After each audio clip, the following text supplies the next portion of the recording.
আরো গাড়ি লোক আসছে, আমরা যতটুকু শুনতে পেরেছি মুনাফেক ইমাম, মুনাফেক খতিব, তাই ওনার পিছনে নামাজ পড়বি না বিধায় তারা প্রতিরোধ জানিয়েছে, কিন্তু উনি জোর করে ইমামতি করেই ছাড়বেন। আমি এখানের বাইতুল মোকাররম মুসলিম কমিটির সহ সেক্রেটারি হিসাবে আমি ওনাকে পার্সোনালি রুমে যে ওনার পায়ে হাত ধরে আমি রিকোয়েস্ট করেছি যে হুজুর, আপনি আলেম মানুষ, মুসল্লিরা আপনার আগের আলোচনা এবং মোনাজাত এবং যেভাবে আপনার দালালি করছেন এই দেশের এই শত সহস্র শাহাদাতের রক্তটা ক্ষমা করবে না, দয়া করে আপনি মেম্বারে উঠবেন না। ওনাকে আমি পায়ে হাত ধরে রিকোয়েস্ট করেছি। দর্শক, একেবারে তুমুল উত্তেজনা কিন্তু বিরাজ করছে বাইতুল মোকাররম মুক্তার গেট। দর্শক, আপনারা দেখতে পাচ্ছেন যে একজনকে কিন্তু আপনারা দেখতে পাচ্ছেন যে আসলে তাকে ঘিরে রেখেছে পুলিশ, কিন্তু পরিস্থিতি নিয়ন্ত্রণের চেষ্টা কিন্তু করছে।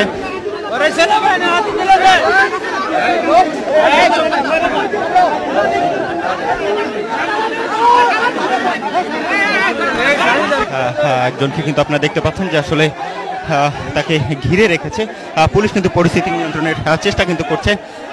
পুলিশ কিন্তু তাদের হেফাজতে নেওয়ার চেষ্টা করেছে, অর্থাৎ তাকে কিন্তু পুলিশ তাদের হেফাজতে নিয়ে গেছে। পুলিশ কিন্তু তাদের হেফাজতে নিয়ে গেছে তাকে। দর্শক, পরিস্থিতি কিন্তু একেবারে উত্তপ্ত পরিস্থিতি বিরাজ করছে এখানে।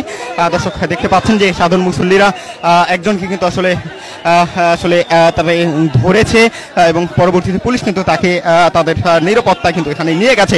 আমরা ইসরায়েলে বসবাস করি যে আজকে স্বাধীন বাংলাদেশ, এই স্বাধীন বাংলাদেশে মুসল্লিদের রক্ত কেন বাইতুল মোকাররম লাল হয়েছে, আমরা এর জবাব চাই। যদি এই খতিব, সাবেক খতিব, ভণ্ড খতিব, যিনি হাসিনাকে মা উপাধি দিয়েছেন, তিনি তার যদি বিচারের আওতায় তাকে না হয়, 24 ঘন্টার মধ্যে তাকে যদি গ্রেফতার করা না হয়, বাংলাদেশের তৌহিদি মুসলমান তার বিরুদ্ধে প্রয়োজনে আরেকটি আন্দোলন করবে।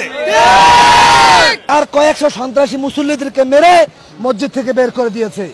আমার প্রশ্ন, এই অন্তর্বর্তীকালীন সরকার থাকা অবস্থায় কিভাবে এই সন্ত্রাসী আমাদের উপরে হামলা চালায়, এর বিচার চাই। তো 5 তারিখ আমাদের স্বৈরাচারী সরকার যখন বাংলাদেশ থেকে পালিয়ে গেলেন, তখন উনিও এখান থেকে পালিয়ে গেছেন। 5 তারিখের পর থেকে আজকে জুমা পর্যন্ত উনি কোনো জমায় নামাজ পড়াতে আসেন নাই।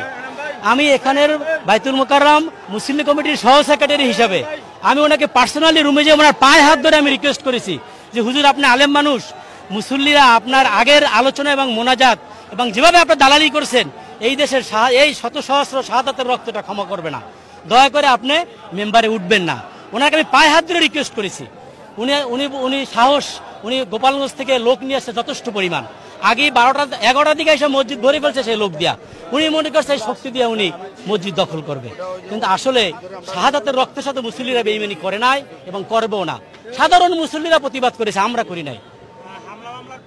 আমরা মূলে ওনার প্রস্তুতি নিয়ে ওনা আসছে, 12 গাড়ি লোক আসছে, আমরা যতটুকু শুনতে পেরেছি, কতটুকু অথেন্টিক জানি না, কিন্তু যতটুকু শুনতে পেরেছি উনি নাকি 12 গাড়ি লোক নিয়ে গোপালগঞ্জ থেকে এখানে আসছে। এসে উনি মসজিদ দখল করছে। 11টার সময় মসজিদ ফুলফিল, পুরা টোটালি গোপালী ছাত্রদের নিয়ে আসছে। এরকম একটা টোটালি একটি বাজে পরিবেশ তৈরি করে। আমাদের দাবি এতটুকুই যে সাধারণ মানুষের ইমাম দরকার, ন্যায় সংগত কথা বলার ইমাম দরকার, কোরআন থেকে কথা বলবে এরকম ইমাম দরকার। দালাল ইমাম আমাদের দরকার নাই। মসজিদ হতে হবে মদিনার মসজিদের মতন। রাসূলুল্লাহ কথা যা বলতেন, এই মিনারের মসজিদে দাঁড়িয়ে কোরআন এবং সুন্নাহর কথা বলবে, সেই রকমের মুসল্লি ইমাম আমাদের দরকার, খতিব আমাদের দরকার। নামাজের আগ মুহূর্তে আমরা দেখেছি এখানে একটা উত্তপ্ত পরিস্থিতি বিরাজ করছে। আসলে এখানে কি হয়েছে? এখানে ওই যে উনি ওনার গোপালগঞ্জ থেকে কিছু লোক নিয়ে আসছে, আর এখানে সাধারণ মুসল্লিরা বলতেছে ওনার পিছনে নামাজ পড়া যায় যাবে না, উনি একজন মুনাফেক ইমাম, মুনাফেক খতিব, তাই ওনার পিছনে নামাজ পড়বি না বিধায় তারা প্রতিরোধ জানিয়েছে, কিন্তু উনি জোর করে ইমামতি করেই ছাড়বেন। সবাই প্রতিবাদ করছে, উনি যে লোক ভাড়াটিয়া করে নিয়ে আসছে সেই তারা এটার প্রতিবাদ করেছে, সেইখান থেকে একটা হিংস্র প্রতিবাদ তৈরি হয়েছে। কিন্তু আমরা ওনার গায়ে কেউ হাত দেই না এবং ওনাকে আমরা সর্বোচ্চ প্রোটেক্ট দিয়েছি, একজন আলেম কোনোভাবে যেন বেইজ্জতি না হয়, এবং আমরা সেটাই করেছি।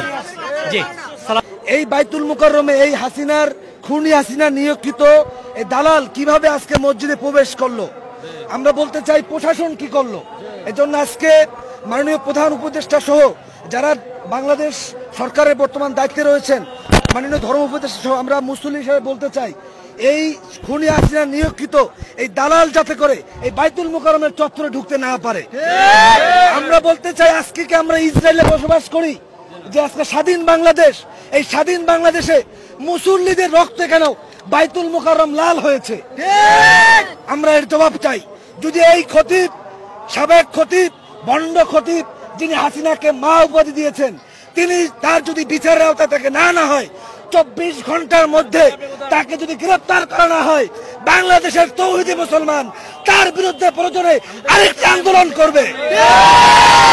আমরা বলতে চাই, তোমরা কি ভেবেছো হাসিনা পালাইছে, ভারত থেকে তোমাদের ফোনে বলে তোমাদের আবার যৌবন ফিরে আসছে? পালাইছিলা তুমি 5 তারিখ এই বাইতুল মুকাররম থেকে, এখন তোমার আবার ভরা যৌবন আসছে। তুমি গুন্ডা পান্ডা নিয়ে গোপালগঞ্জ থেকে আলেম ওলামা ছাত্র জনতা মুসল্লিদের উপর হামলা করেছো। এ সন্ত্রাসী কিনা ভাই? আল্লাহ বলেছেন, আল্লাহ রাসূল বলেছেন, যিনি মসজিদে প্রবেশ করছে তিনি নিরাপদ। আজকে আমরা মসজিদে আমার ভাইয়ের রক্তে রঞ্জিত হলো। যদি এই খতিব রুহুল আমিন, ভণ্ড রুহুল আমিনের বিচার না হয়, আজকে এই তৌহিদি জনকে সাক্ষী রেখে বলতে চাই, আমরা প্রয়োজনে আরেকটি আন্দোলন গড়ে তুলবো। ধন্যবাদ সবাইকে, আসসালামু আলাইকুম। দর্শক, আপনারা দেখতে পাচ্ছেন যে সেনাবাহিনী কিন্তু এখানে মোতায়েন রয়েছে। অপরদিকে বাইতুল মোকাররম উত্তর গেট কিন্তু আসলে উত্তপ্ত পরিস্থিতি বিরাজ করছে। দর্শক, আপনারা জানেন যে বাইতুল মোকাররমের যে খতিব, সেই খতিব কিন্তু সাবেক প্রধানমন্ত্রী শেখ হাসিনাকে কিন্তু তিনি কওমি জননী উপহার, অর্থাৎ তিনি কিন্তু কওমি জননী হিসেবে তিনি আখ্যা দিয়েছিলেন। তারই পরিপ্রেক্ষিতে আমরা দেখতে পাচ্ছি তিনি কিন্তু গত 5 তারিখের পর কিন্তু বাইতুল মোকাররমে অনুপস্থিত ছিলেন। এরপর কিন্তু আজ তিনি যেহেতু বাইতুল মোকাররম উপস্থিত হয়েছেন, তারপর কিন্তু আমরা দেখতে পাচ্ছি যে বাইতুল মোকাররম ঘিরে যে একটি উত্তপ্ত যে পরিস্থিতি, সেটি কিন্তু আসলে আমরা দেখতে পাচ্ছি। দর্শক, আপনাদের দেখানোর চেষ্টা করছি, আমরা কথা বলার চেষ্টা করব। অবশ্যই না, আমরা এটা অনাকাঙ্ক্ষিত, এটা কখনো কামনা করি না। যারা জানে, যিনি সব সময় এখানে দালালি করেছেন, যিনি এখানে প্রধানমন্ত্রীর জন্য, শেখ হাসিনার জন্য দোয়া চেয়েছেন, সবসময় সাপোর্ট দিয়েছেন অন্যায়ভাবে, তিনি যখন স্বৈরাচারের পতন হয়েছে তিনি সেখান থেকে পালিয়ে গেছেন। কিন্তু হঠাৎ করে তিনি আবার কোন সাহসে, কার ইশারায়, কোন ইঙ্গিতে এই পরিবেশকে অস্থিতিশীল করার জন্য দুর্বিসন্ধি নিয়ে সে কেন আবার এখানে আসার ঘোষণা দিয়েছে? এবং ছাত্র জনতা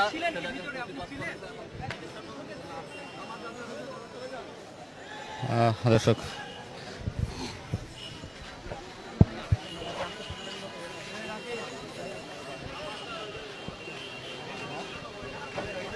দর্শক দেখতে পাচ্ছেন সেনাবাহিনী কিন্তু মোতায়েন কিন্তু রয়েছে।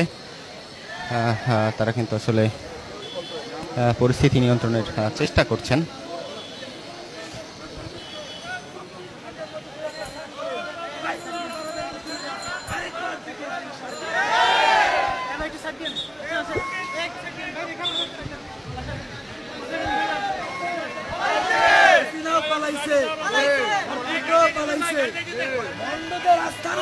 বাইতুল মুকাররমে হবে না। নারায়ে তাকবীর। হাসিনার দালালেরা হুঁশিয়ার সাবধান। হাসিনার দালালেরা হুঁশিয়ার সাবধান। হিন্দুদের দালালেরা হুঁশিয়ার সাবধান। কি হয়েছিল আমরা কয়েকবার বলেছি যে এই খতিব রুহুল আমিন মসজিদে ঢুকছে নামাজ পড়াতে, মুসল্লিরা বলল আপনাদের নামাজ হবে না। এটা বলার কারণে তার কয়েকশো সন্ত্রাসী মুসল্লিদেরকে মেরে মসজিদ থেকে বের করে দিয়েছে। আমার প্রশ্ন, এই অন্তর্বর্তীকালীন সরকার থাকা অবস্থায় কিভাবে এই সন্ত্রাসী আমাদের উপরে হামলা চালায়? এর বিচার চাই। সবাইকে ধন্যবাদ। আসসালামু আলাইকুম ওয়া রাহমাতুল্লাহি ওয়া বারাকাতুহু। ফাঁসি চাই, ফাঁসি চাই, ফাঁসি চাই, ফাঁসি চাই, ফাঁসি চাই, ফাঁসি চাই।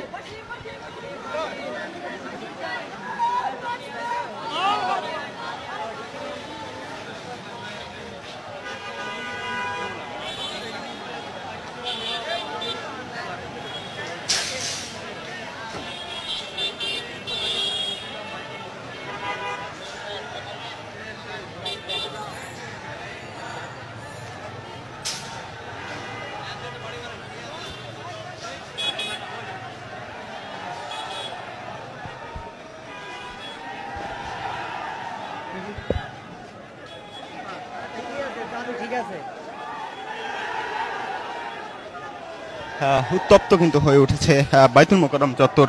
দর্শক, আপনারা দেখতে পাচ্ছেন যে বাইতুল মোকাররম উত্তর গেট কিন্তু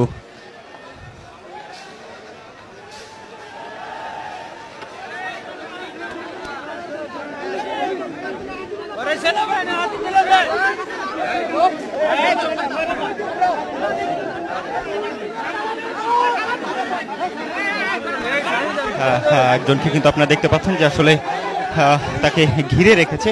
পুলিশ কিন্তু পরিস্থিতি নিয়ন্ত্রণের চেষ্টা কিন্তু করছে। পুলিশ কিন্তু তাদের হেফাজতে নেওয়ার চেষ্টা করেছে। অর্থাৎ তাকে কিন্তু পুলিশ তাদের হেফাজতে নিয়ে গেছে। পুলিশ কিন্তু তাদের হেফাজতে নিয়ে গেছে তাকে। দর্শক, পরিস্থিতি কিন্তু একেবারে উত্তপ্ত পরিস্থিতি বিরাজ করছে এখানে। দর্শক দেখতে পাচ্ছেন যে সাধারণ মুসল্লিরা একজনকে কিন্তু আসলে তাকে ধরেছে এবং পরবর্তীতে পুলিশ কিন্তু তাকে তাদের নিরাপত্তা কিন্তু এখানে নিয়ে গেছে। দর্শক আপনাদের দেখানোর চেষ্টা করছি, বাইতুল মোকাররম উত্তর গেট কিন্তু একেবারে তুমুল উত্তেজনা কিন্তু সেখানে বিরাজ করছে। একে একে কিন্তু আপনারা দেখতে পাচ্ছেন যে এখানে সেনাবাহিনী মোতায়েন রয়েছে, পুলিশ মোতায়েন রয়েছে, এছাড়া কিন্তু অন্যান্য আইন শৃঙ্খলা রক্ষাকারী বাহিনীর সদস্যরা কিন্তু মোতায়েন রয়েছে। দর্শক আপনাদের দেখানোর চেষ্টা করছি। দর্শক দেখতে পাচ্ছেন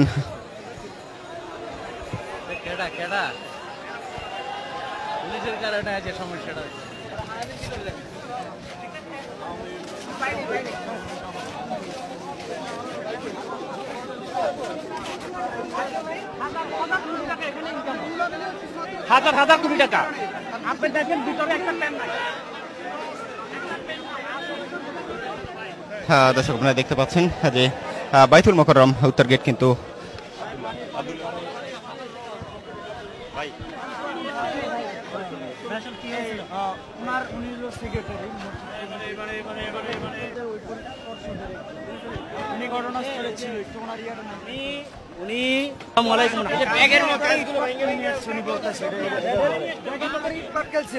তারা যখন তারা এই গোপালগঞ্জ থেকে গোপালগঞ্জ থেকে তারা 500 রুহুল আমিন সাহেব 500 লোক এই ছাত্রলীগকে নিয়ে তারা মসজিদে ঢুকে, আর মসজিদ তারা আজকে আগেই ভরে যায়। মসজিদ তারা টাইম হওয়ার আগে মসজিদ ভরপুর হয়ে যাবে। যখন খুতবা দাঁড় হবে তখন রুহুল আমিন সাহেবকে তারা জোর করে তারা খুতবায় তুলে দেয়। তখন তারা ইট পাটকেল নিয়ে তারা সাধারণ মুসল্লিদের উপর হামলা করছে। ইট পাটকেল এবং ব্যাগের সাইজে লাঠি করে নিয়ে আসছে সবাই, এই যে নামাজের আগে। আগের যে ইমাম সাহেব ছিল রুহুল আমিন সাহেব, সে তো হাসিনাকে বেহেশতের সার্টিফিকেট দিছিল এবং কামি জননী কইয়া কামি মাদ্রাসার সমস্ত আলেমদেরকে সে ব্লেম করছিল। উনি গত 2 সপ্তাহ নামাজ পড়ায় না, এই সপ্তাহে আসছে এবং আসার সাথে ওনার সাথে উনি একটা বাহিনী নিয়ে আসছে। এটা সাধারণ মুসল্লিরা আমরা বুঝতে পারি নাই। পরে রানী ইমাম সাহেব যখন খুতবার জন্য দাঁড়াইতেছে, তখন উনি যাইয়া ওনার বাহিনী আক্রমণ শুরু করছে, মেহরাবেও ইট ফাটকেল মারছে। মানে তখন মুসল্লিরা বুঝতে পারে নাই, যদি বুঝতে পারতো তাহলে তো সবাই অ্যালার্ট হয়ে যেত। এই ফাঁকে তারা নিজের ব্যাগের থেকে পাথর ইটা নিয়ে আসছিল, এগুলি সমানে মুসল্লিদের মধ্যে মানে ডিল ছোড়া শুরু করছে। এরপরে একটা হট্টগোল লাগলো, পরে আস্তে পূর্ব গেট দিয়া যার যেমন ভাগা শুরু করলো। এটাই হলো সর্বশেষ অবস্থা দেখলাম। আর